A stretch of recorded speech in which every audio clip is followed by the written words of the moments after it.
Si j'avais été Voltaire, j'aurais dit oui à Dieu, non au curé, non aux religions, écrasons l'infâme, et j'aurais lu la Bible avec délectation tous les matins. Si j'avais été Jaurès, j'aurais surpris mon auditoire en parlant du socialisme comme d'une révolution religieuse. Car je ne crois pas à une société sans religion, c'est-à-dire sans croyance commune, qui relève toutes les âmes et les rattache à l'infini, d'où elles procèdent et où elles vont. Si j'avais été Bernanos, si chrétien, j'aurais été pris de nausée pendant la guerre d'Espagne. J'aurais hurlé devant la barbarie commise au nom de la sainte nation, de la sainte religion, devant le dévoiement du message christique au profit d'une poignée de canailles dorées. Si j'avais été Simone Weil, le météore, la philosophe des ouvriers de l'enracinement, j'aurais écrit en 1943 « Le courant idolâtre totalitaire ne peut trouver d'obstacle que dans une vie spirituelle authentique. Sans cela, nos enfants deviendront fascistes ou communistes par besoin de se donner à quelque chose. »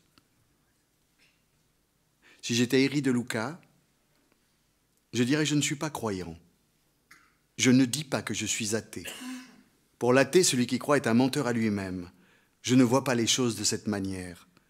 Pour moi, celui qui croit a une intimité, une relation avec le divin que je n'ai pas.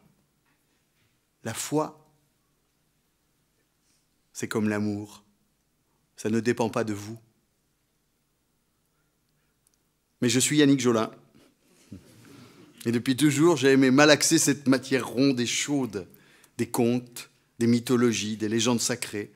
Et là, j'ai voulu regarder de plus près les textes des 3 religions du livre pour ce qu'ils sont.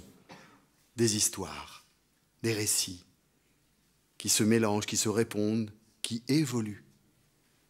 Depuis l'origine, l'homme a besoin de donner un sens à sa vie. Alors il a raconté le mystère, l'infini. Ce n'est pas de la littérature, ce n'est pas de la poésie, c'est autre chose. Une matière ronde qui vibre à côté du monde carré des apparences, qui se révèle à celui qui la malaxe. Et je me suis dit qu'il fallait être adulte, très adulte, pour ne retirer de ces textes qu'un sens unique, tellement unique qu'il donne la vérité à l'un et condamne l'autre à mort ou à la damnation éternelle. Alors moi, je préfère rester l'enfant, né de tous ces récits, appris à l'école ou poussé au champ, l'enfant de cette Vendée de paysans catholiques, avec la foi et la superstition vivant côte à côte depuis toujours, avec la vie des saints, l'eau de Lourdes dans le pastis, et la bonne femme de la Djounère, qui avait un serpent de bas à la langue, et tellement de fluide que ça regoulait sous son lit toutes les nuits. Et moi, mon premier choc esthétique a été religieux. Il a eu lieu dans la salle paroissiale d'Aubigny, lors d'une représentation théâtrale de la vie de Moïse par la troupe de la marine.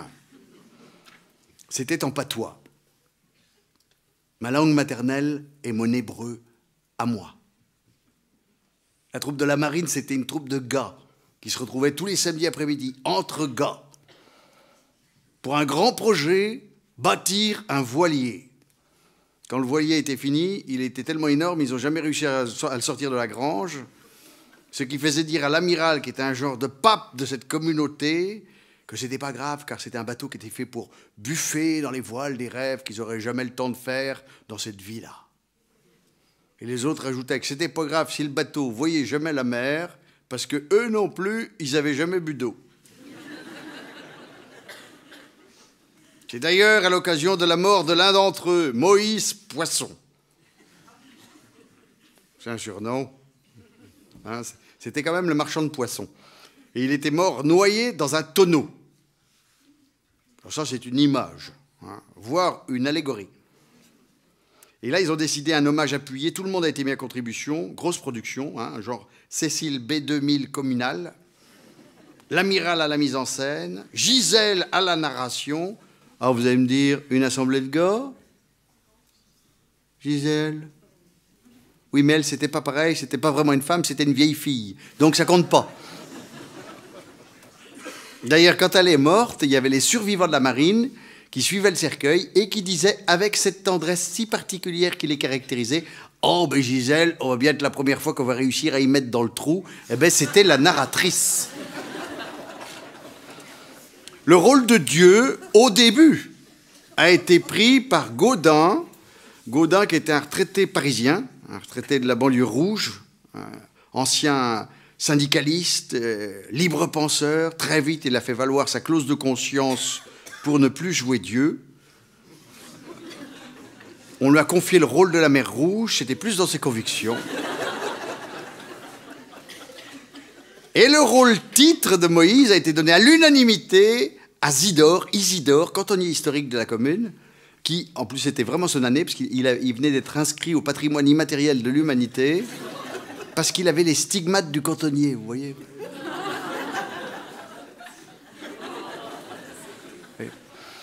Donc lui, il avait eu le rôle parce qu'il était bègue comme Moïse. Ça n'a pas l'air de réveiller un écho formidable, ça.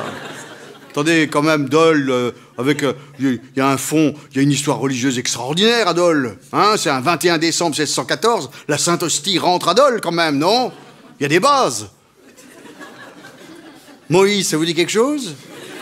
Bon, ben alors, la captivité en Égypte, vous voyez le moment. Alors là, c'est le moment où il est en exil sur les terres de Madian, parce qu'il a tué quelqu'un. Donc, pour des bonnes raisons, mais il a quand même tué quelqu'un, donc il est en exil. Et puis c'est le moment où il est en train de garder le troupeau de son beau-père, qui par le fait est le père de sa femme, Séphora, qui sentait si bon.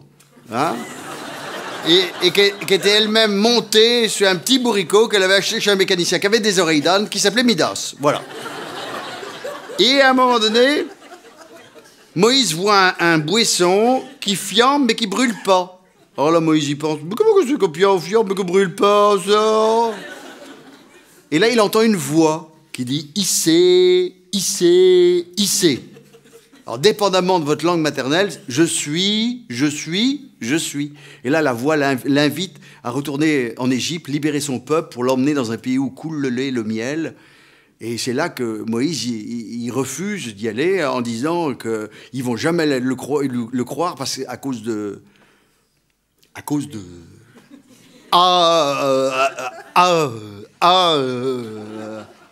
Ben non, Seigneur, il veut pas y aller. Moïse, qu'est-ce que tu as dans ta main? Un bâton. Bon, garoche le bâton au bas. Qu'est-ce que devient? Un serpent. Rattrape-le, un bâton. Serpent, bâton. Serpent, bâton. Serpent, bâton. Bâton, serpent. Ah, tu vois. Deuxième affaire, si ne voulons pas te croire, tu mets ta main dans ta dorne. Tu la ressors, on dirait que tu as la lèpre. Tu la remets, tu la ressors, aigueri. Troisième affaire, tu prends un seau, tu le remplis au Nil, tu le garoches au bas, on dirait que c'est du sang, d'accord? Révision, serpent, bâton, serpent, bâton, serpent, bâton, main, lèvre, guéri, seau, sang, d'accord? Oui.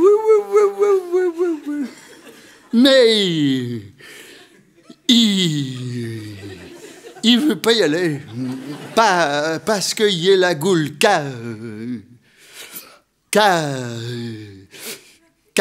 cacache, oui, et la langue qui part. Tu m'énerves! D'accord, tu parles mal, mais ton frère Aaron parle très bien. Alors il t'en parlerait à toi. Toi, tu diras à Aaron, et Aaron parlera au peuple. Et il te fait la prophétie que justement, parce que tu parles mal, justement parce que t'es pas un beau parleur, justement parce que t'es pas un communicant, justement parce que t'es pas un storyteller, ta parole sera entendue jusqu'à la fin de temps.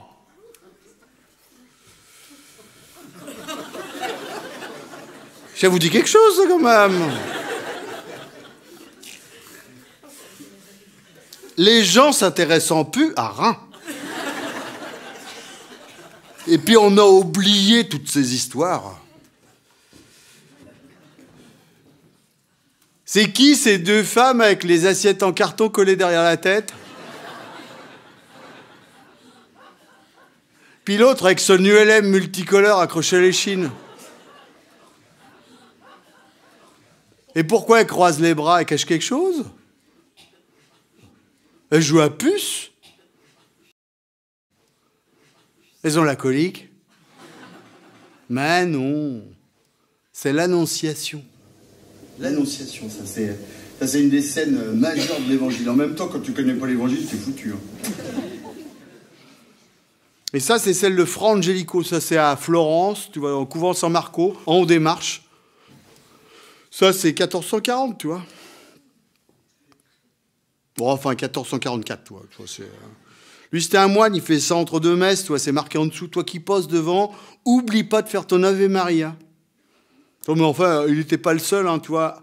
À la Renaissance, des annonciations, il y en aurait eu plus de 200 de peinturés. 200. C'est un genre de figure imposée, quoi, tu vois. C'est-à-dire qu'on serait en patinage artistique, ça serait un double Axel Piquet, tu vois. Fra Angelico serait le Surya Bonali de l'Annonciation, tu vois. Et là, c'est un ange, un Gabriel, qui arrive, et il vient voir Marie, qui est la Vierge. Elle est fiancée avec un charpentier qui est sans doute pas de bois, mais elle est vierge, et il lui dit je te salue, Marie. Enfin, il dit shalom. Il dit shalom. Toi qui es reçue en grâce, parce qu'elle est gracieuse. Le Seigneur est avec toi, tu es bénie entre les femmes. Et là, elle est troublée, alors elle regarde dans ses intérieurs. Et il y a le rouge qui lui monte aux joues. Ça se voit sur la photo. Hein. Tu concevras en ton sein. Ce sera un fils. Tu l'appelleras Jésus. Il sera grand. Il sera le fils du souverain.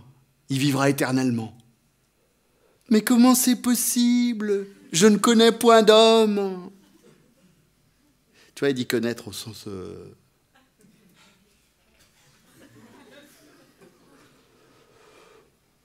au sens biblique, quoi, tu vois, c'est-à-dire charnel, quoi, enfin du sexe, quoi, parce que tu as, dans la Bible, il y avait du sexe, après, dans les évangiles, c'est terminé, il n'y a plus du tout, hein, fini.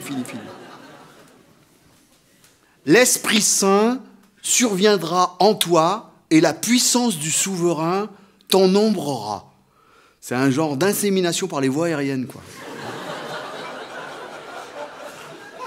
Et c'est l'ange qui fait ça, hein. Enfin, l'ange, il est pas équipé pour. Hein. Lui, c'est juste un technicien de la PMA, toi, lui. Hein.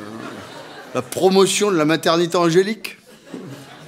Ma mère, quand j'étais ado, elle adorait les anges. Parce qu'en plus, quand j'étais ado, moi, c'était l'âge d'or. Hein. Bon, ben, je cavalais la drôlesse. Hein. Qu'est-ce que tu veux? Bon, ben.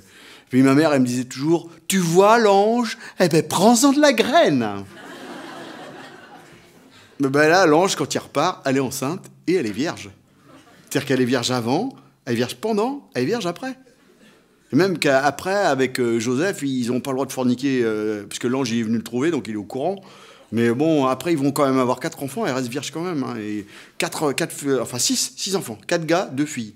On se rappelle le nom des gars, mais pas des filles. De toute façon, dans la Bible, on n'a pas besoin de se rappeler du nom des filles, ça sert à rien. Donc, le plus merveilleux, c'est sans doute que Marie, elle va avoir un fils qui va être aussi son père.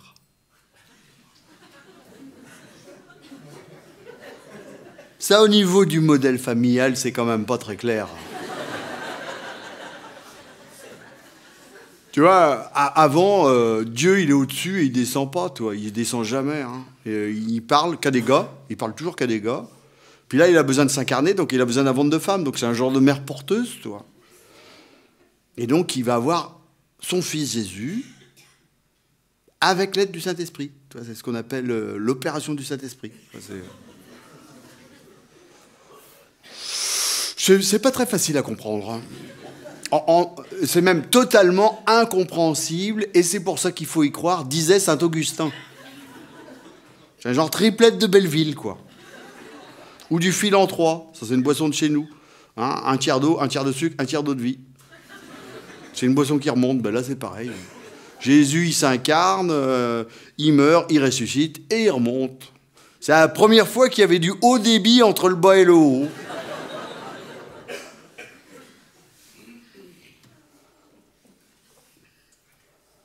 C'est pas parce qu'on regarde tous la même chose qu'on se raconte tous la même histoire. Emancipate yourself from mental slavery. None but yourself could free of your mind. Have no fear for atomic energy, 'cause none of them can stop the time.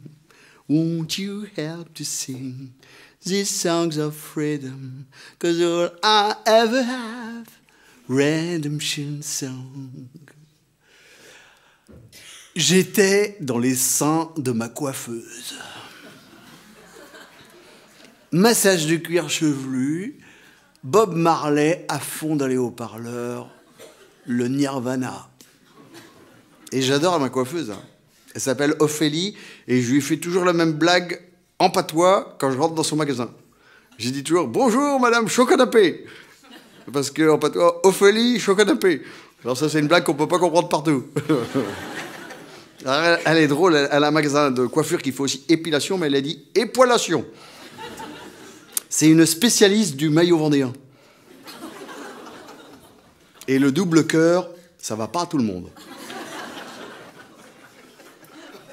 Elle a un fils qu'elle a appelé Samson parce qu'elle dit que la force de son business, c'est dans le cheveu. C'est pas faux. Et son magasin, elle l'a appelé la reine de Saba parce que la reine de Saba avait du poil aux pattes. Alors, moi qui aime tant la mythologie, je ne savais même pas ça. La reine de Saba, bah oui, bah bien sûr. La reine de Saba, pourtant qui a inspiré tout le monde. Ma coiffeuse, mon pâtissier, Saint-Luc, Jean-Jacques Goldman, hein. Elle est passée à côté de moi sans un regard, reine de Saba. La reine de Saba, la dernière grande reine païenne à se convertir au Dieu unique. La reine de Saba, la dernière représentante du temps des déesses mères, avant que les hommes ne prennent le pouvoir sur toutes les religions de la terre. Quand la déesse se promenait avec le serpent filant à ses côtés. La reine de Saba, qui est présente dans les 3 religions du livre. Et comme elle, c'est une femme, c'est pas un prophète, on peut dire ce qu'on veut, il n'y a pas blasphème. Elle est Bilkis dans le Coran, dans la sourate 27, dite la sourate des fourmis. Elle est Makeda, reine d'Azeb, dans le Kebra-Negast, le livre sacré des Éthiopiens. Elle est la fiancée d'Hiram pour les francs-maçons. Elle est la reine de Saba dans le livre des rois et dans les légendes juives et chrétiennes. Reine de Saba, Oubedon, tu viens de ton plein gré, tu arrêtes les idoles, tu arrêtes de vénérer le soleil, tu viens prier mon Dieu unique qui est le seul. Oubedon, tu ne viens pas. J'envoie mes armées, je connais du monde, ça peut faire mal. Mais pour qui se prend-il, ce Suleiman, ce Salomon, qui m'envoie la huppe ce matin me délivrer ce message, cette invitation? Contre l'avis de tous, j'ai fait charger un convoi d'or et de diamants qui va traverser la péninsule arabique jusqu'à Jérusalem. De mon côté, je prépare 22 énigmes pour vérifier s'il est si sage que cela, ce roi des rois. Je ne sais pas à ce moment-là qu'il est en train de me préparer un piège, que devant son trône, il a fait poser un plancher de verre recouvert d'une fine pellicule d'eau pour me faire croire à un lac. Je ne sais pas à ce moment-là que ses conseillers, ses devins, l'ont convaincu que j'étais une sorcière depuis le début de l'histoire de l'humanité. Toute femme puissante qui refuse de rester dans l'ombre passe pour une sorcière. Elle a du poil aux pattes, elle a un sabot d'âne, elle boite. Et c'était vrai. En voulant écraser la tête d'un dieu serpent, le sang avait giclé sur son pied, le poil avait poussé sur toutes ses jambes. Elle boitait. J'entre dans le palais de Salomon. Mon pied glisse sur un tronc de bois. Il se passe une chose étrange, le pied d'âne disparaît. Je ne boite plus. Éberlué, je relève la tête. L'eau à perte de vue, la foule qui gronde, le trône de Salomon. Je lève ma robe pour traverser l'eau. La foule crie, le poil à la patte, la sorcière! Et la voix ironique de Salomon. Mes reines, ce n'est qu'un plancher de verre. La beauté est celle d'une femme, mais ton poil est celui d'un mâle. Le poil va très bien aux hommes, mais il est exécrable pour une femme. Et il envoie la reine de Saba au bain dépilatoire. Une vieille recette à base d'arsenic et de chaux vive. C'est efficace, mais ça agace. Effectivement, elle revient agacée, et là, elle lui pose d'emblée les 22 énigmes, et lui répond avec un brio, une élégance, une justesse, un humour. Elle en est totalement retournée. Lui-même est assez troublé par sa beauté noire. Il l'invite immédiatement à partager sa couche. Il est quand même assez porté sur la quiquisse. 300 femmes, 700 concubines. Ça fait du monde dans le bourg. Et elle refuse de partager l'amour. Lui, beau joueur, dit alors, tu peux rester dans ce palais, mais autant de temps que tu voudras. Mais si tu touches à une chose dans ce palais, je te demanderai cette chose que tu ne pourras me refuser. » Et elle accepte. Je reste avec lui pendant des semaines, pendant des mois.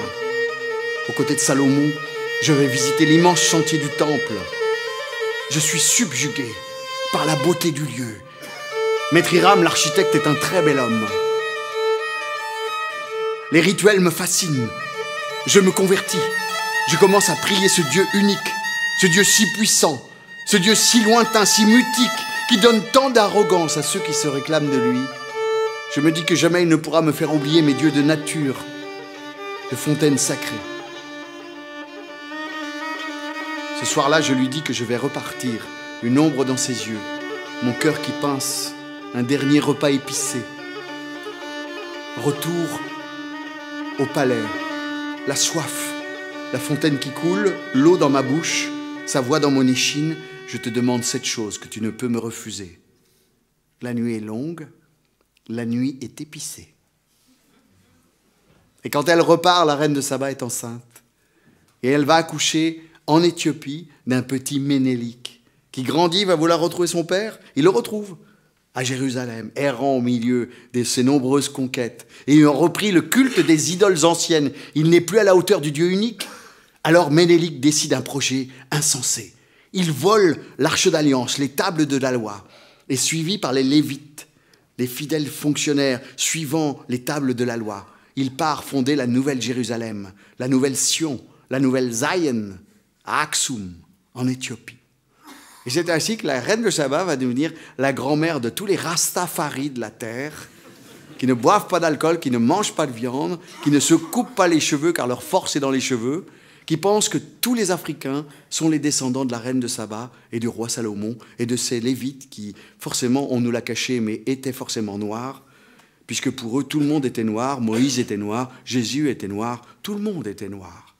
Zion train is coming our way. Zion train is coming our way. 2000 years of history can't be wiped so easily. Zion train is coming our way. Chaque fois vite, chaque fois vite. La bonne femme qui était dorée. Attendez-moi donc, attendez-moi donc. Avant de faire le compteur, j'ai eu un vrai métier. J'étais directeur d'un centre de vacances dans le sud du Marais Poitevin. Et là, je faisais tout. Hein. Je débouchais les canalisations, je faisais les demandes de subventions et je louais les pavillons. Et ce jour-là, une femme entre dans mon bureau et je ne vois que la silhouette en contre-jour et elle boite. Chaque 3 fois 8, chaque 3 fois 8, chaque 3 fois 8. Elle s'arrête, rac, devant mon bureau. Sa main se lève et elle pointe au-dessus de ma tête. « Il y a un homme au-dessus de votre tête. Il a les cheveux blancs, les yeux bleus, le visage carré, moustache blanche. Il a besoin de vous. Il ne peut pas partir. Faut lui donner la paix. Faut lui donner la paix. La croix est tombée en travers de l'allée, juste à côté de la tombe. Faut lui donner la paix. » La main de la femme retombe, et là, comme si elle ne m'avait rien dit auparavant, elle me dit bonjour. Et elle me demande la clé du gîte qu'elle a loué 3 jours auparavant au téléphone. Pierre part, chaque 3 fois 8, chaque 3 fois 8, chaque 3 fois 8. Je reste quand même un peu scotché, un peu étoumzi. Et ça me travaille la couenne. Donc quand c'est comme ça, je vais voir ma mère.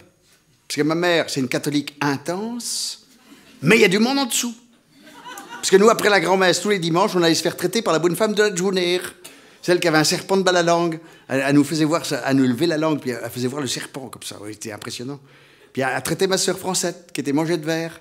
Elle avait donné un médaillon plein d'ail à ma mère, puis elle avait dit, tu vas le laisser 3 jours sur sa poitrine. Puis au bout de 3 jours, tu vas l'enterrer, mais tu ne regarderas pas ce qu'il y a là-dedans. Alors comme c'était interdit de regarder, ma mère, elle avait regardé.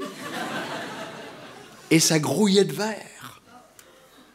Et là, quand j'ai raconté ce que la femme m'avait vu, ma mère, elle n'a pas eu l'air étonnée. Elle m'a dit, ah ben ça, était le grand tonton Octave. Ah ben on ne m'étonne pas de lui. était un drôle de bonhomme quand même, tu sais. Les morts vieux, les morts vieux gars. Puis surtout, il était de vossu, religieux, puis rigoureux avec ça. Presque protestant, tellement il était rigoureux. On sera facile à trouver. Il est dans le cimetière de Nieul. La dernière, elle est à droite. Puis je sors pour aller prendre mon auto pour y aller. J'avais une Ami 6 break. Alors là, pour les plus vieux, ça leur dit sans doute quelque chose, mais pour les plus jeunes, je vous dois des explications. Parce que l'Ami 6, c'était une Citroën, et au niveau carrosserie, à l'époque, Citroën, c'était pas ça. Hein, c'était pas fiable, vraiment. Et là, moi, un jour, j'allais sur la place de l'église pour aller acheter du tabac, parce qu'à l'époque, je roulais du gris, que je mettais dans une tabatière en caoutchouc, avec de la carotte fraîche pour éviter le dessèchement. Puis au moment où je descendais, la portière, chioc. Sur la place, direct. Alors j'avais été obligé de mettre un carré de bois avec de la bâche en silage noir dessus. Mais on n'empêchait pas la fumée du pot d'échappement qui était coupée juste en dessous de remonter dans l'habitacle. Et c'était très désagréable. Surtout qu'en plus, à l'époque, je racassais pas mal les drôlesses sur la banquette arrière. Ben oui, mais c'était l'époque aussi, hein. Bon, ben c'est comme ça, hein. C'était après 68, avant le sida, l'âge d'or, hein. L'âge d'or, hein. Entre 76 et 80, ça racassait la drôlesse, et vas-y que je te... Et moi, je racassais la fille à Guy Moto, dont le père, lui aussi, racassait dans son auto, la femme à Caco qui tenait le bistrot où j'achetais mon tabac. Donc, je sors de l'auto, puis je vérifie que j'ai bien le sac de gros sel dans ma poche, parce que ma mère m'avait donné du gros sel en me disant « Pour donner la paix, il n'y a rien de mieux. Tu vas aller autour de la tombe du tonton, tu vas garrocher la seau comme ça en disant « Oh, faut y aller, oh, faut y aller, oh, faut y aller. Oh, devrait marcher. » Et je rentre dans le cimetière.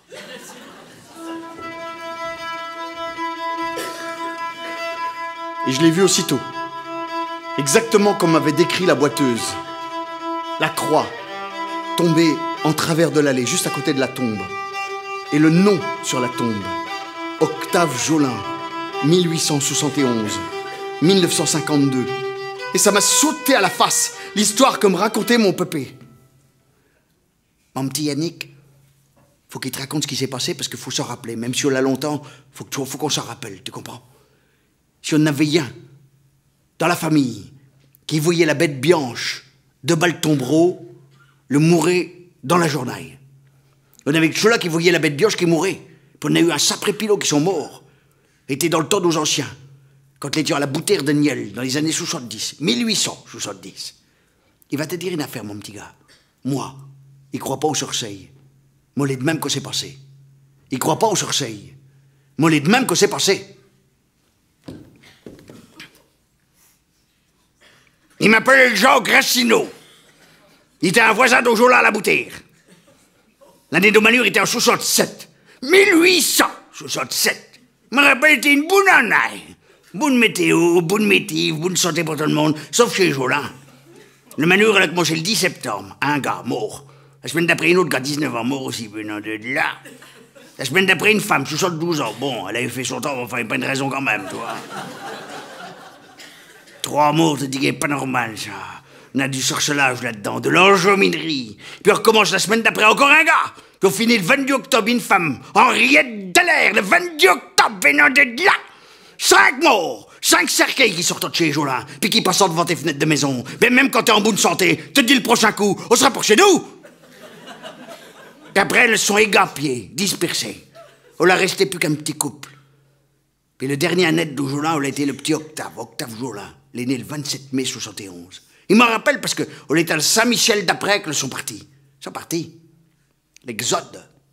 Ils sont partis loin, à Chiaille. 9 kilomètres de là. Ils sont jamais revenus. On les a jamais revus dans le pays.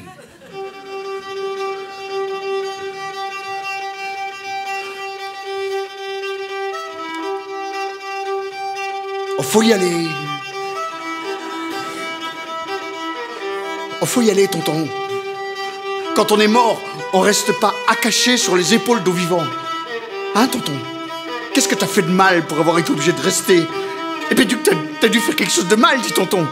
Toi qui étais religieux pourtant, si religieux, te connais un 27 mai, un jour anniversaire de la mort de Calvin. Toi qui étais un catholique presque protestant tellement t'étais rigoureux, hein? Et pas du mal, et ça, et peut-être que tu essaies de me dire quelque chose, et peut-être que tu essaies de me faire comprendre quelque chose, et peut-être pour ça que tu m'as fait venir. Et ça, tu veux me faire comprendre quelque chose, et ça, tonton, hein, et ça, qu'est-ce qui s'est passé en 1867? Et ça, et la fin du monde religieux, la bascule du monde occidental, c'est ça? 1867 est exactement situé entre 1854 et 1882, 1854. L'église perd pied, essaie de redorer son blason. Le dogme de l'Immaculée Conception. La Vierge est la première à sortir du ventre de sa mère sans le péché originel. La première depuis la sortie du paradis terrestre. Ah, 4 ans plus tard, elle apparaît à Lourdes, à Bernadette Soubirous. Elle lui parle en patois. La Vierge a pris la peine d'apprendre le patois. Et la première fois dans l'histoire qu'on apprend de manière officielle le patois. Pour lui dire les paroles du pape 4 ans auparavant. Que soy era Immaculada Conception. 1867, on cheminerie à la bouteille. 1870, les Prussiens à Paris. Le dogme de l'infaillibilité papale. 1871, naissance du tonton. La Commune. Premier feu rouge à Londres. 1882, Nietzsche. Le gai savoir. Comment avons-nous fait? Comment avons-nous fait pour vider la mer? Qui nous a donné l'éponge pour effacer même l'horizon? Dieu est mort. C'est nous qui l'avons tué.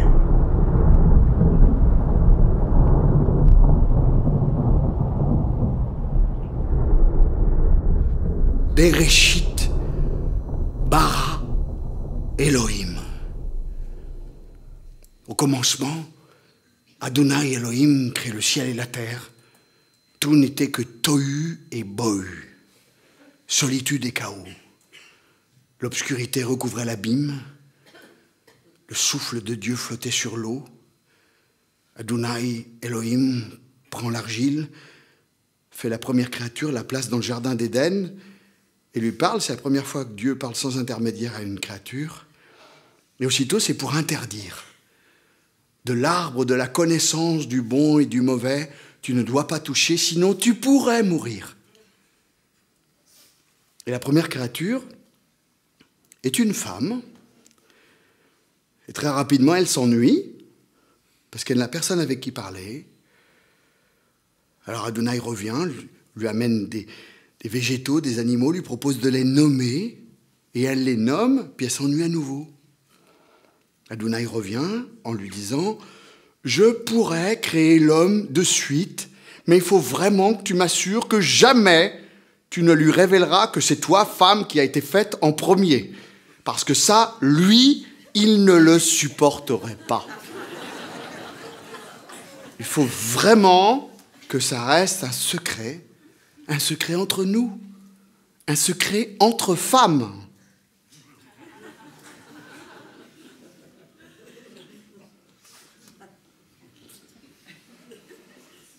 Ou bedon, Adonai dit, faisons l'Adam à notre image, Zahar et Nekeva, masculin et féminin.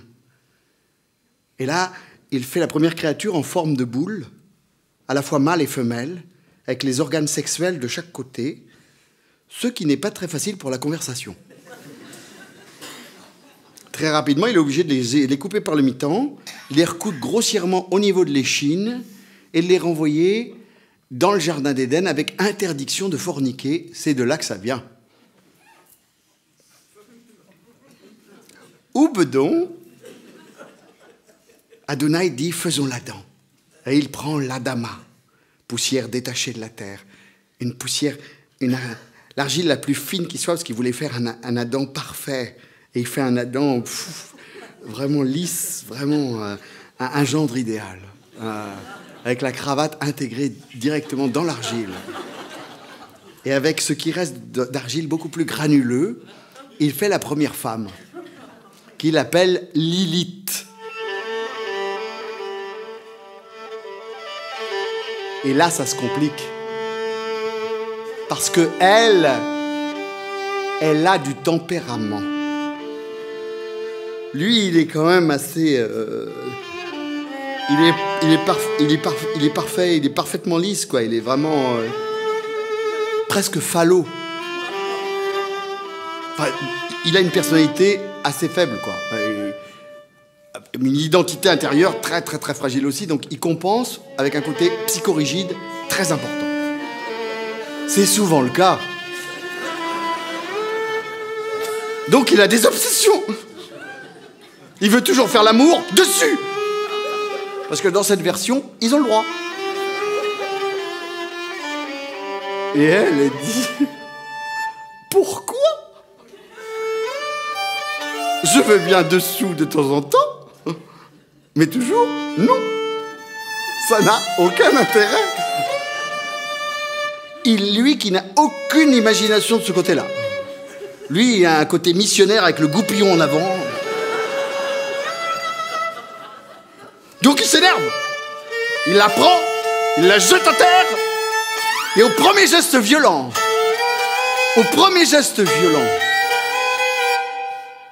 elle part. No woman no cry. No woman no cry. Down, down, down, oh no woman no cry. Down, down, down, oh no woman no cry. Down, down, down, woman no cry. No woman no cry. Et elle pleure, Dalila. Elle pleure toutes les larmes de son corps. Tu m'as trahi, Samson. Tu m'as trahi, Samson. Tu dis que tu m'aimes, mais tu me mens. Tu ne m'aimes pas. Tu ne m'aimes pas. Et il craque, Samson.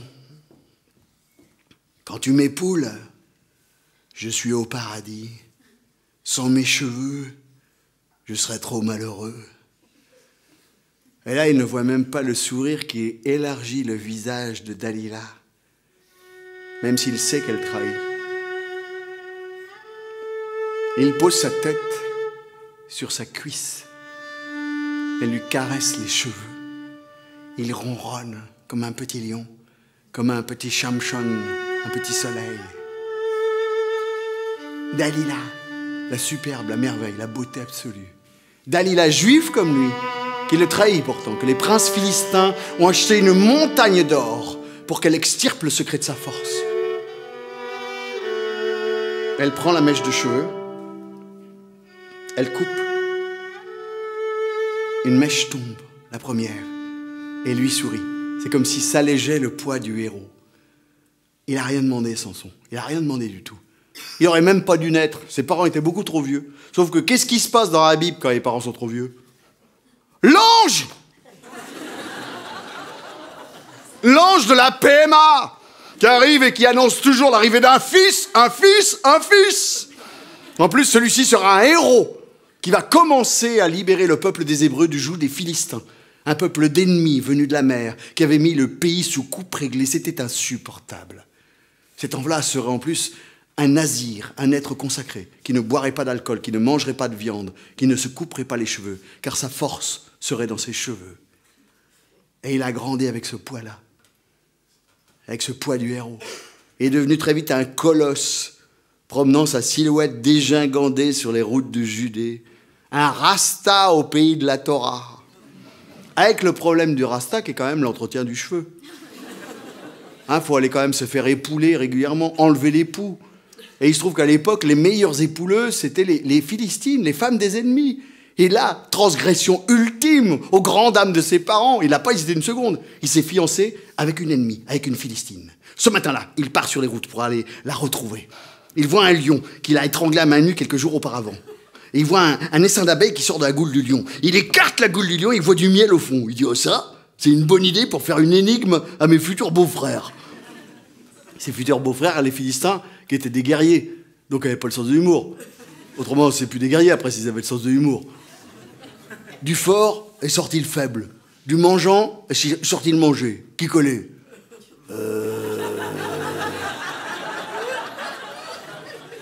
On sait pas. Et ça va les agacer. Donc ils vont finir par tuer la fiancée de Samson, qui en retour va leur envoyer des renards aux queues enflammées dans leur champ de blé. Et à leur tour, ils vont venir se saisir de lui. Et lui, il les attend avec une mâchoire d'âne fraîche. Et ils vont en tuer 1000 à la suite, quand même. Hein. Et après, il dit, on va faire une pause. Et là, c'est là qu'on voit qu'il a quand même un peu de drôlerie. Il décide d'aller se faire épouler où ça, la capitale des Philistins. Capitale des Philistins, quand même. À Gaza. Gaza, capitale des Philistins. Vous voyez que ça date pas d'aujourd'hui, les problèmes à Gaza, quand même. Hein. Et il va dans les rues piétonnes parce qu'il y a une offre commerciale beaucoup plus importante. Il cherche une épouleuse, une péripatéticienne, très bonne épouleuse. Ça passe pas inaperçu. Quand il est en train de se faire épouler, qui ronronne sur les cuisses de la dame, elle entend les soldats qui montent et dit « Samson, prends la porte !»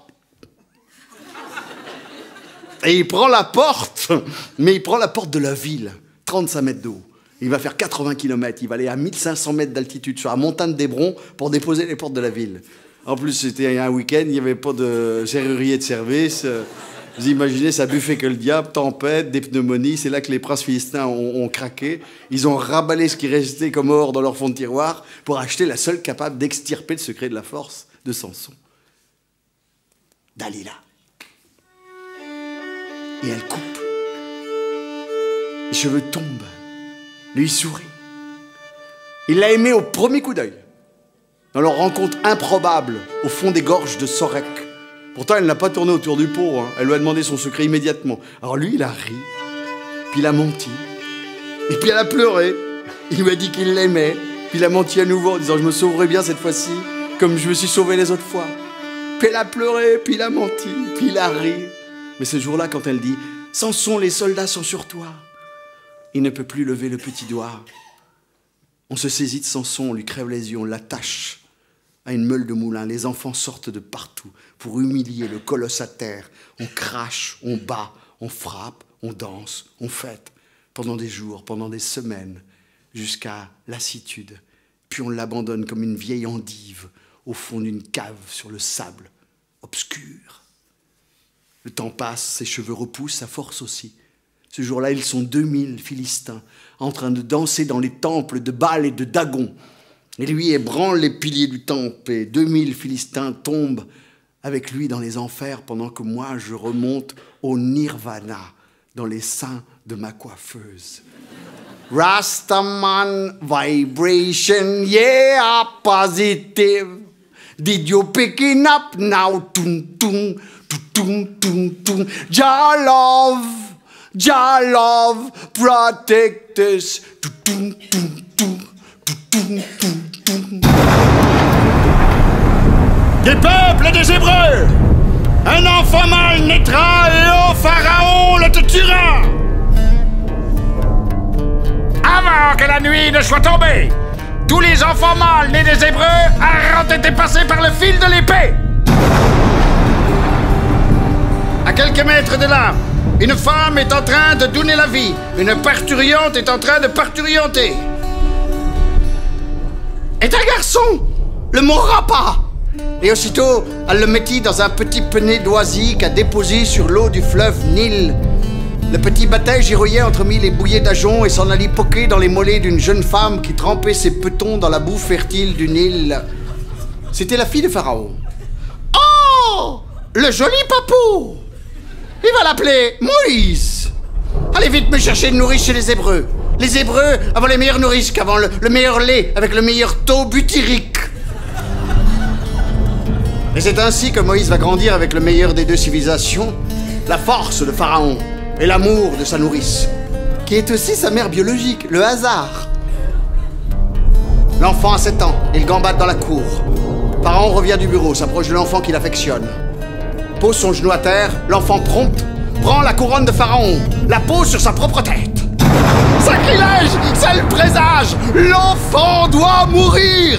À quelques mètres de là, un prêtre de Madian observe la scène. Mais l'enfant est peut-être innocent, il faut lui faire passer un test. Et c'est ainsi qu'on va mettre au point le premier test pédopsychiatrique de l'histoire de l'humanité. Le fameux test Moïse.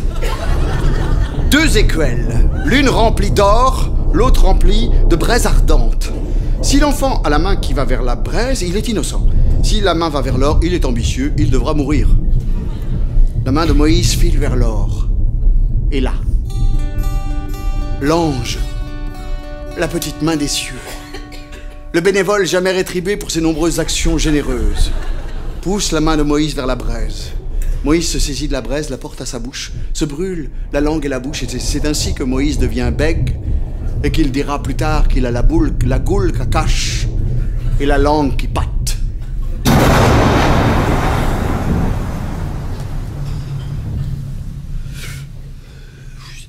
En fait, après l'histoire de Lilith, Adam, il est piteux. Il est piteux. Donc il retourne voir Dieu, puis il dit, il n'y a pas une femme de rechange? Et là, si tu veux, Dieu, il est sur un très gros chantier. Hein, il fait du BTP, du gros, il fait le monde, toi. Il fait le monde, c'est un gros chantier. Donc il a peu de temps, mais il ne veut pas le laisser. Donc il dit, je vais faire avec ce que j'ai sous la main. Donc il fait un sac de peau, des organes, des os, des sécrétions glandulaires, il met des touffes de poils. Tic, pouf. Enfin bon. Et il souffle, et puis il l'envoie vers Adam, qui avait vu toute la fabrication.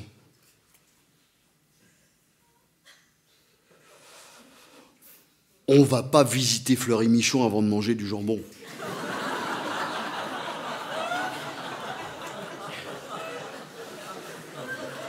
Donc là, il a vomi tout son 4 heures, quoi. Donc elle a été répudiée, puis il a fallu recommencer.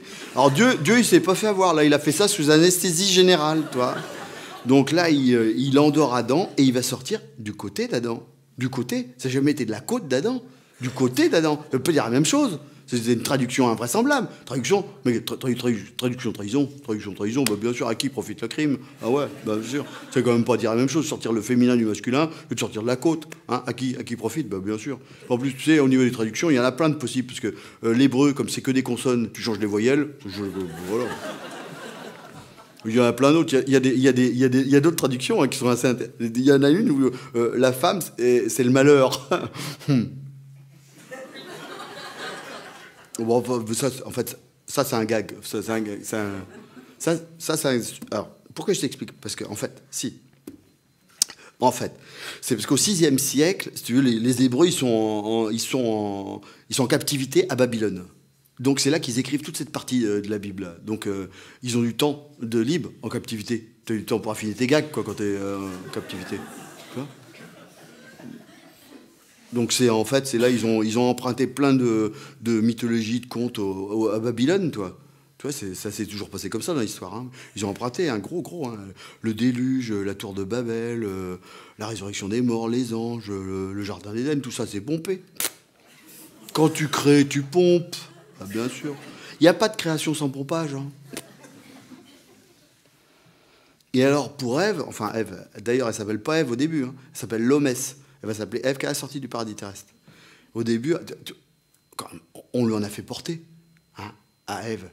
Quand même, la chute du paradis terrestre, on dit que c'est... Enfin, grosso modo, c'est de sa faute. Tu vois, c'est depuis, on porte ça. Et alors, il faut voir ce qu'on nous a vendu, quand même, parce que le paradis terrestre, c'est quand même un univers carcéral. T'as pas le droit de sortir, t'as pas le droit de manger de tout. À chaque fois que Dieu parle, il crie. Tu vois, il parle trop fort, donc on est obligé de la sonner mal réglée. Il faut obligé de se mettre les mains sur les oreilles et puis de se coucher par terre. Ils ont pas eu de mère. Ils ont été placés tout grands. Mais qu'est-ce que tu veux faire d'une vie d'adulte quand t'as pas de souvenirs d'enfance et de névrose à gérer? Et au niveau animation, c'était quand même pas Montessori, hein, je veux dire.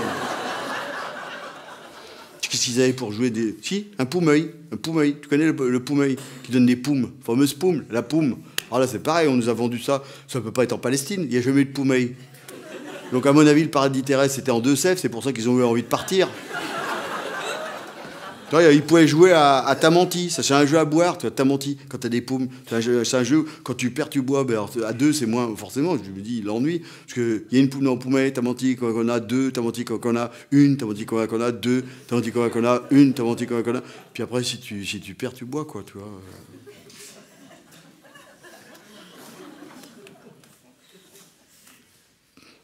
Et après, c'est c'est le serpent qui arrive, quoi. Et c'est pareil, le serpent, on nous l'a présenté comme fourbe. Dans toutes les autres civilisations, le serpent, c'est celui qui dessille les yeux. C'est l'Ouroboros. En fait, là, le serpent, c'est le premier syndicaliste de l'histoire. Il arrive et il dit... Qu'est-ce qu'il a dit, le patron? De l'arbre de la connaissance du bon et du mauvais, tu ne dois pas toucher, sinon tu pourrais mourir. Ça se tente. Et elle croque. Et heureusement qu'elle a croqué, parce qu'autrement on serait toujours que deux. On serait comme des hamsters en train de tourner dans un temps circulaire, comme ça. Après, problème, faut assumer. Alors elle a assumé direct, hein, mais lui, il a jamais. Adam, jamais. Alors ça, c'est le problème de lâcheté des hommes, mais en plus, lui, c'est le problème, le syndrome du fils faible avec le père trop puissant. Alors ça, c'est grand classique, hein, vraiment. Alors là, vraiment. Alors lui, il a tout le temps dit, oui, j'ai croqué, mais ça m'est resté en travers de la gorge. La pomme d'Adam, ouais, faut assumer, tu vois. Faut assumer de quitter le paradis terrestre. Hein. Quand on sort du ventre de sa mère, faut bien assumer ça. On sera plus dans la fusion. On sera plus dans le 1. On va commencer à devenir 2 jusqu'à la fin. Avec cette tristesse qu'il faudra supporter. Et cette incertitude. Ma mère m'a-t-elle assez aimé? Non, faut assumer. Faut assumer. Ou quand tu es jeune adulte et que tu vas prendre ton envol, tu as quitté le domicile de tes parents, tout jeune, 27-32 ans. Faut assumer.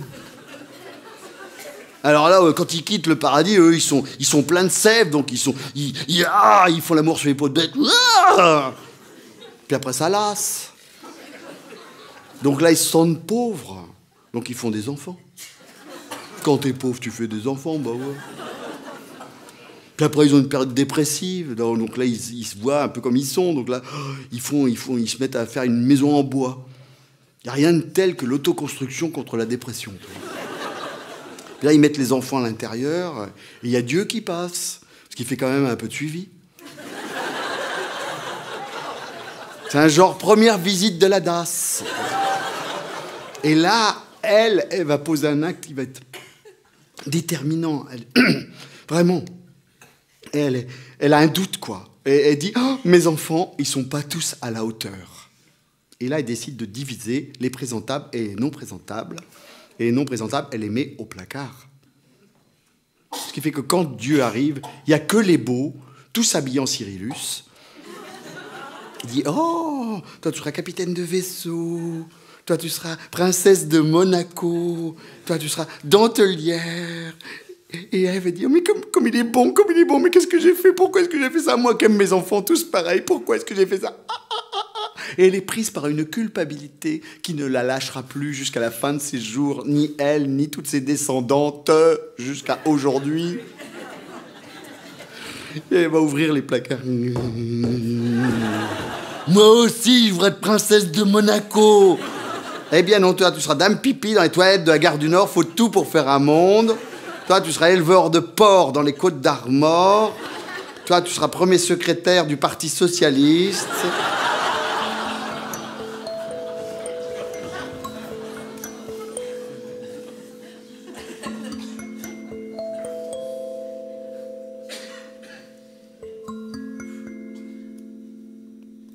J'ai toujours aimé les dimanches. Ça date de l'enfance. La guerouette drôle, rapilotée, tous rassemblés pour la lessive hebdomadaire. Les grands seaux d'eau chaude, les rires. Le pépé en train de se raser dans la bassine en fer blanc. Et puis l'église, avec nous d'un côté. Et en face, de l'autre côté du cœur, les filles. Et puis vers la sacristie, les vieux, avec les casquettes, les chapeaux sur les genoux, puis de temps en temps les anciens combattants avec les clairons.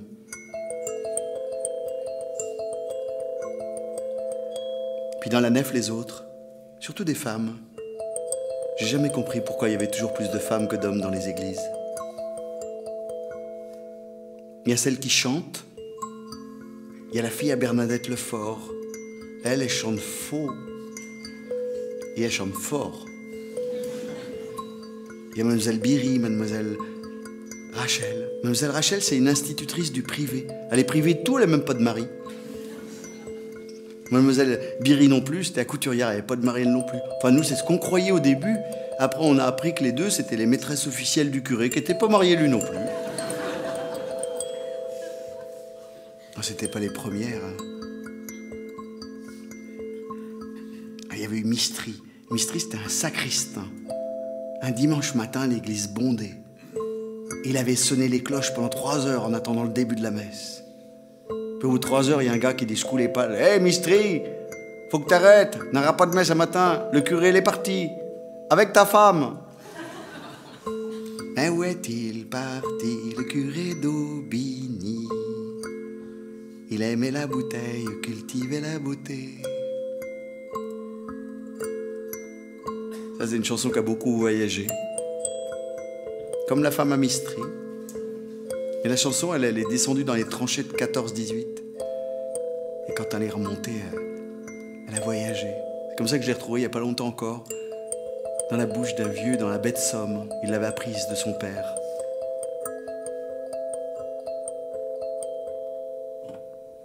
Et puis le confessionnal.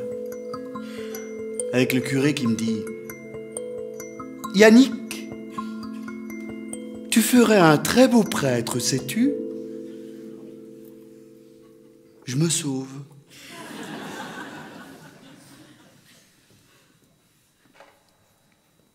J'ai toujours aimé les dimanches. Le dimanche matin, j'ai l'impression que tout s'arrête.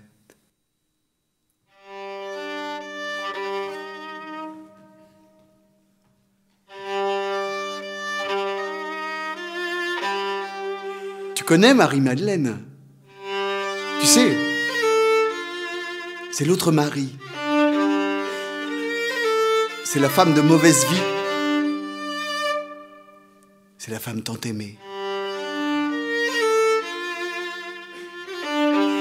C'est à elle qu'il apparaît en premier, le dimanche matin, le dimanche de Pâques. Et elle ne le reconnaît pas. Elle ne reconnaît pas Jésus. On dirait un jardinier. Alors il l'appelle par son prénom. Marie, pourquoi tu pleures? Rabouni, maître. Et aussitôt il la repousse. Noli me tangere. Ne me touche pas. Tu pourrais me bouleverser. Je dois repartir vers mon père. Je dois repartir vers mon père.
Je ne vais pas pouvoir vous raconter toutes les histoires.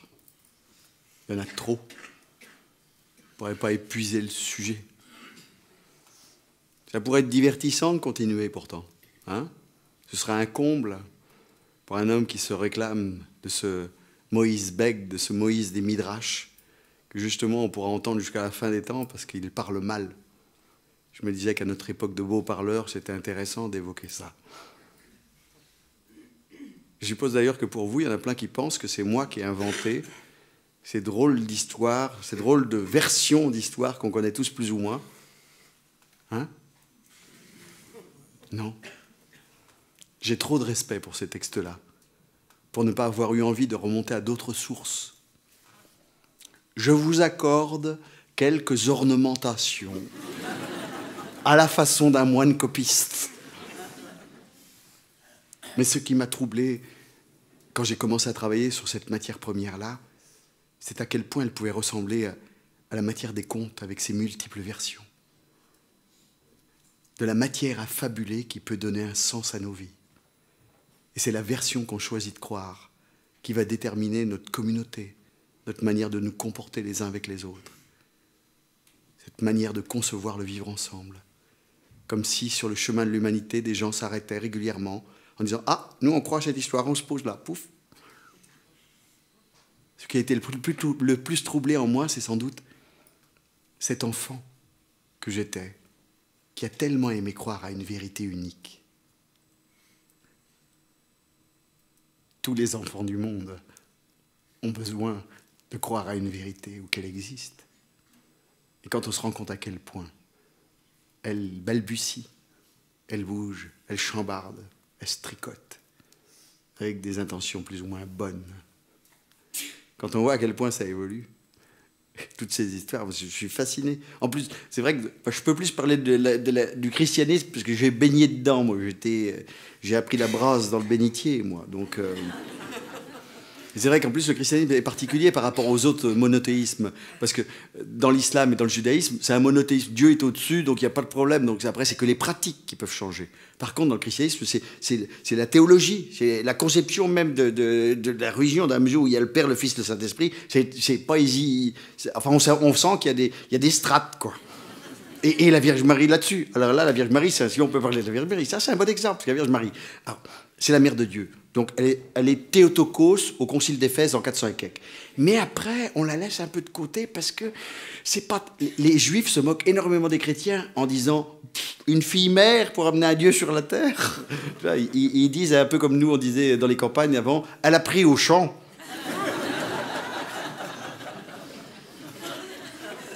Et c'est la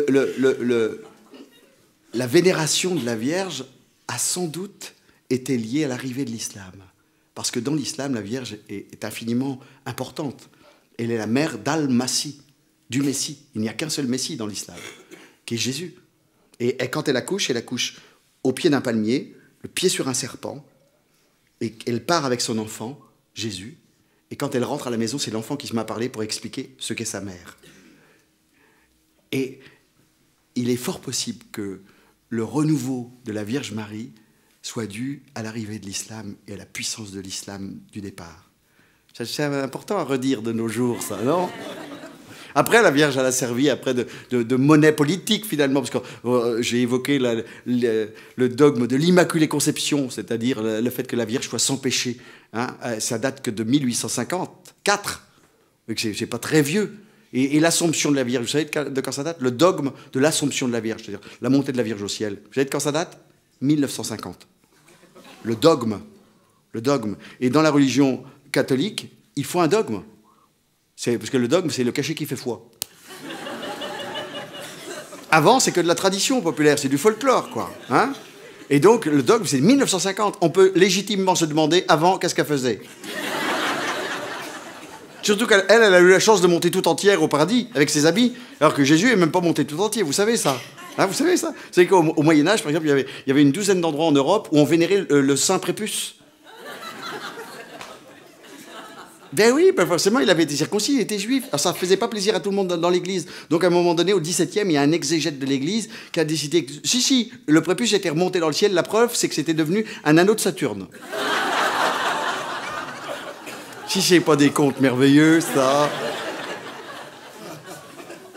Alors après, on peut dire que ça évolue dans le christianisme, mais dans les autres religions, dans l'islam par exemple, pareil, Jérusalem. Alors là, aujourd'hui, on peut dire que Jérusalem, en plus, est au cœur de l'actualité. Ce lieu tellement ambitionné par les trois religions du livre, en particulier deux, là. Mais Jérusalem n'est pas un seul instant dans le Coran. Elle est au début, l'endroit où Mahomet, quand il prie au tout début, se tourne vers Jérusalem, puis après vers la Mecque. Mais au début, c'est juste un lieu aimé, mais sans plus. Et qu'est-ce qui se passe en 1099 ? Il y a la prise de Jérusalem par les croisés. Vous vous rappelez de ça? 1099 quand même, je vous dis quelque chose, la Dole quand même. Hein. Et donc, là, c'est pris avec Godefroy de Bouillon. Vous vous rappelez? Godefroy de Bouillon, quand même. Un Belge, la filière belge. Hein. Donc, un violent, un barbare, mais le pire que tout. Alors, la prise de Jérusalem se fait dans des conditions abominables. On tue femmes, enfants, chiens, tout. On mange les chiens, on mange les cadavres. C'est abominable. On tue les musulmans, les chrétiens, les juifs, tout. Ça traumatise tellement l'Orient qu'à partir de ce moment-là, les poètes musulmans écrivent des hadiths où ils changent un moment important de la vie de l'islam, qui est le voyage nocturne de Mahomet. Vous savez, ce moment où Mahomet, sur un cheval ailé, part de la mosquée de la Mecque pour voler jusqu'à la mosquée Al-Aqsa, qui veut dire juste la mosquée la plus lointaine, mais qui n'est pas fixée géographiquement. Et à partir de ce moment-là, on la situe à Jérusalem. Et quand 80 et quelques années plus tard, le grand Saladin va reprendre Jérusalem, il le prend le jour anniversaire du voyage nocturne de Mahomet. Et il prend la ville en épargnant femmes et enfants et en rétablissant une liberté de culte en vertu d'un principe fondamental de l'islam qui dit « en religion, point de contrainte ». Ça évolue. Et chez les Juifs, pareil, ça évolue. Qu'est-ce qu'on sait de Salomon? Moi, dans mon imaginaire d'enfant, Salomon, c'était le roi de la terre, quasiment. Si ça se trouve, c'était un président d'une communauté de communes de moins de 20 000 habitants. Et pour Moïse, on ne sait même pas si ça existait. Et le récit d'un peuple juif homogène, justifiant le retour en terre promise au XIXe siècle, c'est une invention, c'est une réinvention. De tout temps, les peuples et leurs rois, surtout les rois d'ailleurs, ont réinventé un récit valorisant, largement dépassant la réalité de milliers de têtes pour redonner la puissance à leurs enfants, leur donner envie de marcher plus fiers sur la terre. C'est le jeu. Alors... le plus bel hommage qu'on pourrait faire à tous ces textes, c'est reconnaître cette possibilité infinie d'interprétation et leur potentialité à nous faire rêver. Alors on peut reconnaître au moins ça aux protestants, par exemple, parce que eux, les interprétations, ils ont recommencé ce jeu de l'interprétation. Hein, parce que vous savez qu'ils ont relu la Bible. Alors, les catholiques ne lisaient pas la Bible parce que ça rendait fou. Il n'y avait que le clergé qui était entraîné et qui pouvait la lire. Et ça ne marchait pas tous les coups. Il y avait quand même pas mal qui devenaient des zinzins. Et après, chez les protestants, forcément, alors ça a redonné une dimension messianique comme ça à une religion et à un lien en plus assez intime avec Dieu. Après, au niveau de l'interprétation, ça n'a pas fait que du bon. Quand ça a traversé l'Atlantique et que c'est devenu ce protestantisme américain très lié à la finance, avec aujourd'hui, par exemple, vous savez que les pasteurs évangéliques, c'est la religion la plus en expansion dans le monde. Vous savez ça, hein, c'est la religion largement devant l'islam. Il faut redire les choses aussi. Hein. Et bon... Alors, sur l'étude, par exemple, les petits juifs, ça c'est très fascinant. Parce que chez les juifs, c'est l'étude qui compte. Et tout petit juif, à partir de 5 ans, apprend les interprétations multiples qui sont faites depuis cette nuit des temps. Enfin, quand je dis tous les petits juifs, pas les filles. Et ça, c'est assez bien partagé par les 3 religions du livre. C'est-à-dire la mise à l'écart du féminin pour la connaissance, pour le savoir, pour l'étude. Et ça, si l'échec patent des monothéismes date peut-être de cette mise à l'écart du féminin, parce qu'il y avait un projet qui était sans doute l'abaissement du niveau de cruauté de l'humanité, c'est quand même un peu raté. Alors moi, je me disais que chez les catholiques, on avait un avantage, parce qu'on a un truc qu'ont pas les autres beaucoup, c'est les saints. Et moi, j'ai toujours aimé les saints. Moi, parce que nous, dans les cabinets, il y avait la vie de Charles de Foucault, de Sainte Blandine. J'adore Sainte Blandine, par exemple. Moi, j'ai toujours été fasciné. Sainte Blandine, pour moi, ça a été une révélation. Elle ne mourait pas parce qu'elle n'avait pas peur. Elle n'avait pas peur des lions, donc les lions ne la mangeaient pas. Je trouve ça... Aujourd'hui, par exemple, je trouve que dans les périodes électorales, par exemple, on lâcherait des lions. Il y aurait beaucoup moins de gens pour voter Front National après. Et alors, alors, je me suis aperçu, parce que moi j'ai eu cette chance-là de pouvoir travailler pendant des années autour de cette matière, je me suis dit, mais non d'être là, mais tous les saints, ils n'ont pas les cuisses propres. Il y en a qui sont vraiment pas finaux. Alors moi j'ai une fascination pour les petits saints qui sont pas dans le calendrier, qui n'ont pas eu assez de pistons pour être canonisés, par exemple, vous voyez. Saint Biroutin, vous connaissez Saint Biroutin? C'est un saint qui protège de l'infertilité. Oh, il est bien. Il y a aussi Saint Accroupi, qui protège des hémorroïdes. Ça, c'est des saints pratiques, vous voyez. T'y vas pour une... Ils ont une mission. Ça, j'aime bien ce côté comme ça. Hein. Après, il y a des saints plus moraux, mais qui ont quand même un peu de fantaisie. Sainte Villefort, j'aime beaucoup cette femme. C'est une sainte qui est barbue. Une femme très belle, barbue. Et en fait, l'histoire raconte que c'était une femme absolument magnifique, une beauté. Et son père a voulu la violer quand elle était toute jeune. Et la barbe lui a poussé. C'est un genre d'airbag moral, quoi. Et après, il y a d'autres saints, je suis moins d'accord, comme Constantin, par exemple, vous voyez, l'empereur romain, le premier à se convertir à la chrétienté, hein, au christianisme. Là, je me dis, mais pourquoi il a été saint? C'est pour service rendu, ça à tous les coups, parce qu'il avait ébouillanté sa femme, il avait étranglé son fils, quand même. Puis je me suis rendu compte, en fait, c'est le début de la concussion entre la politique et la religion. Donc c'est la fin de la spiritualité. Vous voyez, en 320 et quelques, le concile de Nicée, ça vous dit quelque chose? Ben oui, le concile de Nicée, d'où va sortir la Trinité, hein, engendré, non pas créé, de même nature que le Père. Ben ça sort de là. Qu'est-ce qui se passe à ce moment-là? C'est intéressant, ça, c'est intéressant. Parce que il y avait des évêques qui travaillaient sur la mise en place de la Trinité. Parce qu'ils n'arrivaient pas, ils étaient au niveau du prototype, le Père, le Fils et le Saint-Esprit, mais ça s'emmanchait mal. Et puis arrive un théologien formidable qui s'appelait Arius, qui avait un charisme de fou, et qui dit « Jésus est un prophète formidable, mais il ne peut pas être Dieu. » Alors les autres disent « Oh, oh, oh, oh, 3 siècles de R&D pour rien, oh, oh, oh. » Et c'est là qu'ils vont chercher Constantin, concile de Nicée, et la excommunication d'Arius qui va devenir un hérétique. C'est toujours le gagnant qui détermine qui est l'hérétique. Et lui, il va quand même faire l'arianisme, et l'arianisme, ils vont convertir les Goths et les Visigoths, par exemple. Ils croient s'en être débarrassés, mais pas du tout. Les Goths et les Visigoths, qu'on a appelés les païens après, ben, c'était juste des chrétiens un peu différents. Et quand ils arrivent en 416, là, pour faire le sac de Rome, eh ben, en fait, ils font ça très très bien, ils pillent pas les lieux de culte, puis en plus, les Romains sont au bout du rouleau, quand même, à cette époque-là, parce qu'ils buvaient du vin qui était chauffé dans le plomb, donc ça leur faisait des coliques. Donc ils ont dit aux Visigoths, on peut pas se battre, allez faire ça en banlieue. Donc ils les envoient dans le sud-ouest. Et là, ils font le royaume wisigoth. Vous voyez, ce royaume qu'on a retrouvé aux dernières élections régionales avec la Nouvelle-Aquitaine. Puis là, eux, ils inventent le cassoulet. Ça se passe très bien pour eux. Puis au bout d'un moment, les évêques de Rome, ils disent « Oh, les arianistes, il y en a de trop là-bas, il faut faire quelque chose. » Donc ils font comme la première fois. Comme avec Constantin, pareil, puis c'est les mêmes légendes en plus, c'est ça qui est formidable. Ils vont trouver le pire sauvage de toute à l'époque, filière belge. Ils vont à la frontière belge, ils vont trouver un gars qui parlait allemand, qui s'appelait Clodewick, qui était le pire, le chef des Francaliens. Et vous voyez qui c'est en français, Clodewick? Clovis, oui, le symbole national de la France éternelle. Eh bien, il est allemand. Et ils lui disent, tu te convertis, tu te débarrasses des Visigoths, t'es le roi du pétrole. Et il a fait ça. Et la bataille a eu lieu, vous savez où ça? Vous savez où ça? À Poitiers. Enfin, pas à Poitiers même, sortie de Poitiers, route de Nantes. Ils ont mis d'ailleurs un château d'eau, c'est marqué la date, 507. C'est pas une auto, c'est la date de la bataille. Et là, donc là, c'était Alaric II, Clovis. Et là, c'est mano à mano. Là, ça avait de l'allure. À l'époque, la guerre, les chefs s'engageaient physiquement. Tu vois. Moi, je me dis, en France, moi, je veux bien qu'on soit en état de guerre si nos chefs s'engagent physiquement. D'abord, ça ferait du turnover au niveau des sénateurs, ça serait très bien. Tu vois, Clovis tue Alaric II, c'est la fin officielle des Visigoths.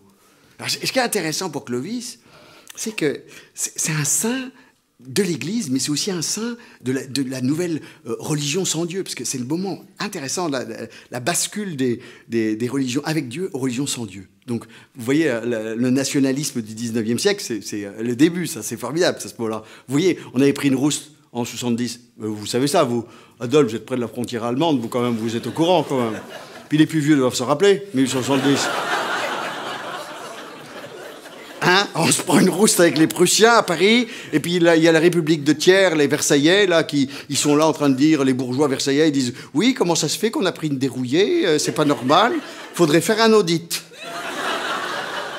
Ils envoient un inspecteur de l'éducation nationale, Ernest Lavis, qui s'en va 2 ans en Allemagne, puis qui revient en disant « Faut faire une école de petits patriotes. » Et on va faire une école, cette fameuse école de la Troisième République, qui est sans doute la fierté de tous les retraités de l'éducation nationale qui sont ici ce soir, et où on va mettre toute l'école au service pour regagner l'Alsace et la Lorraine, avec toutes les matières sont mises à dire, même bien sûr l'histoire, avec le petit Lavis, ce fameux manuel d'histoire qui va être, qui va être le manuel d'histoire de la France, avec tout ce roman national, avec toutes ces aventures d'histoire de France, pas forcément vraies, mais faciles à retenir.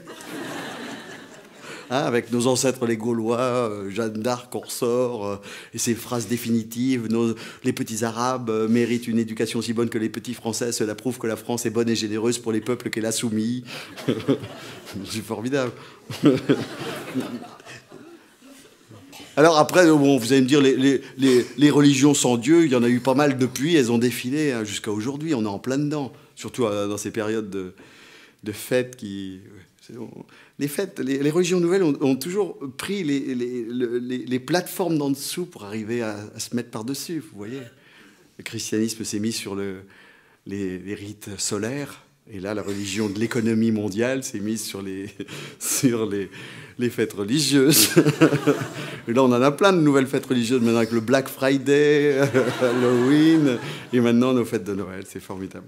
Et donc, alors, il y a du clergé partout, et... Qu'est-ce qu'on peut avoir comme alternative? L'écologie, on va pas être facile non plus. Pour nous, artistes, c'est pas simple, parce qu'avec le problème du circuit court, on ne pourra pas jouer à plus de 30 km aux alentours.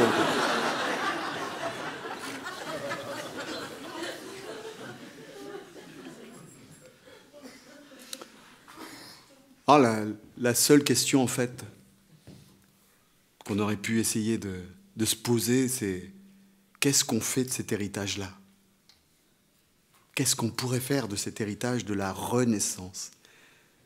Derrière cette histoire invraisemblable de l'ange et de la dame, il y a cette histoire, cet espoir fou d'un Dieu qui, en s'incarnant sur la terre, allait redonner le pouvoir créateur aux humains, qui allaient pouvoir s'affranchir de leur chaîne, marcher vers les lumières, vers un humanisme tellement plus important. C'est vrai que depuis que Dieu est descendu sur la terre, le bilan n'est pas totalement positif non plus. Hein. C'est vrai qu'il est beaucoup descendu en Amérique, tous les Américains se prennent pour Dieu. Et si on n'arrive pas à ligaturer le trompe, c'est pas fini. Après...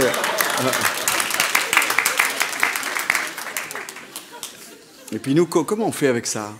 Comment moi je peux faire avec mes contradictions? Je vois bien que je serais incapable de vivre dans un monde où il n'y aurait que des jours de semaine. J'ai besoin de dimanche, moi. J'imagine pas de jour où je meurs d'être enterré comme un chien. Qu'est-ce qui fait que le jour où je me retrouve à Beyrouth, dans le quartier chrétien d'Ashrafi, et un jour de fête des rameaux, je suis totalement bouleversé par la beauté de ces rituels ordinaires, de ces 16 ou 17 religions différentes, avec les portes ouvertes sur le monde. Qu'est-ce que je fais de ça, moi? J'ai l'impression d'être avec mon sac à dos plein de doutes. Et j'en rencontre pas mal du monde, en poussant mon caddie dans les supermarchés de la croyance molle, où tout le monde se rassure comme il peut, hein, pour un petit temps donné. Ah, cette année, méditation pleine conscience, en tête de gondole, un peu de chamanisme, hein, c'est bien ça aussi, tiens. Là. Les accords Toltec, ça c'est bien aussi.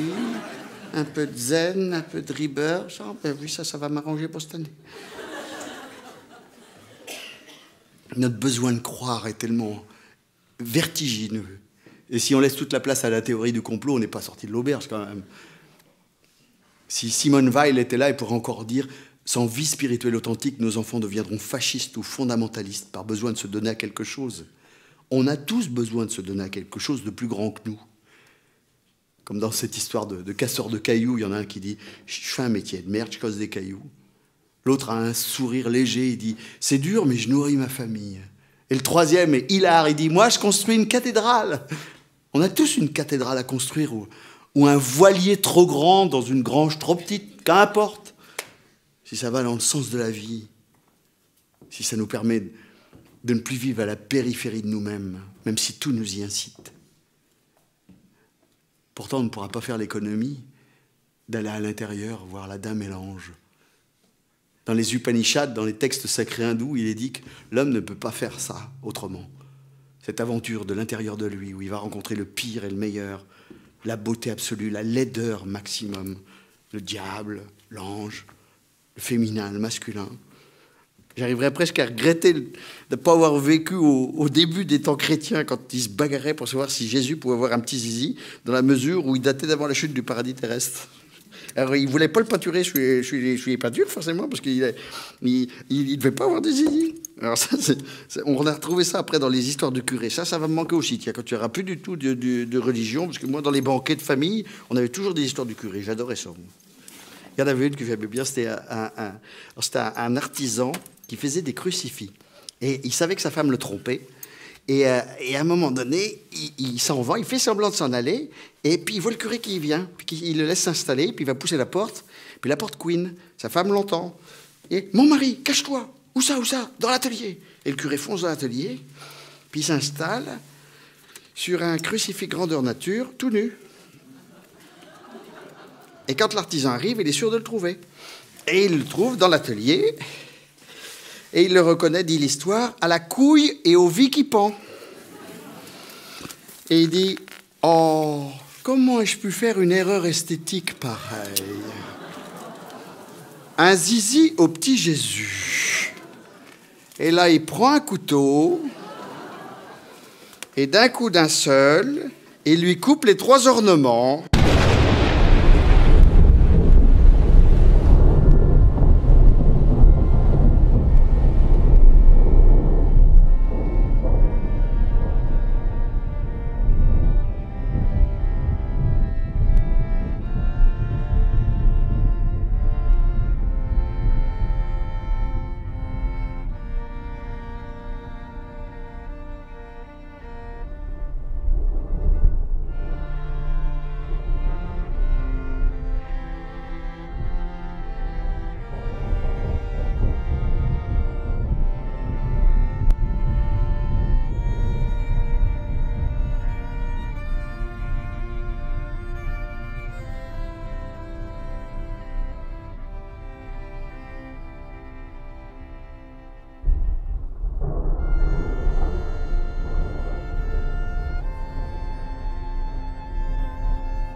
Je te salue, Marie, toi qui es reçue en grâce.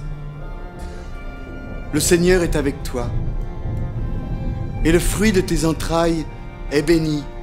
C'est une fille.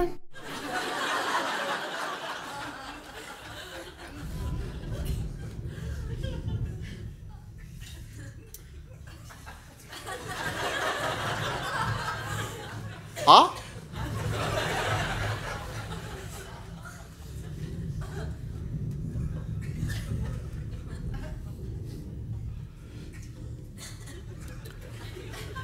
Bon.